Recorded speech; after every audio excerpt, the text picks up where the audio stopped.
নিজের বেফাঁস কথায় নিজেই আটকে যাচ্ছেন স্বস্বীকৃত নায়ক রাসেল মিয়া। ধর্মীয় অনুভূতিতে আঘাত এবং মানহানির অভিযোগে আওয়ামী লীগের বহিষ্কৃত নেত্রী ও জয়যাত্রা টেলিভিশনের চেয়ারপারসন হেলেনা জাহাঙ্গীর এবং অভিনেতা রাসেল মিয়ার বিরুদ্ধে ঢাকার আদালতে মামলা হয়েছে।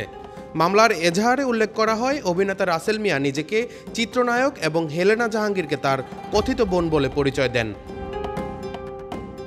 2022 সালের 1 সেপ্টেম্বর হেলেনা জাহাঙ্গীরের পাপমুক্ত ছবি নিয়ে করা বক্তব্যের একটি ভিডিও সামাজিক যোগাযোগ মাধ্যমে ছড়িয়ে পড়ে, যেখানে তিনি বলেন অজু করে হলে গিয়ে সেই সিনেমাটি দেখে বের হয়ে নামাজ পড়া যাবে। এ নিয়ে সে সময় শুরু হয় নানান সমালোচনা। তার জের ধরেই রোববার ঢাকার মেট্রোপলিটন ম্যাজিস্ট্রেট শাহিন রেজার আদালতে মামলাটি দায়ের করেন নেসার উদ্দিন বাহাদুর নামে এক ব্যক্তি।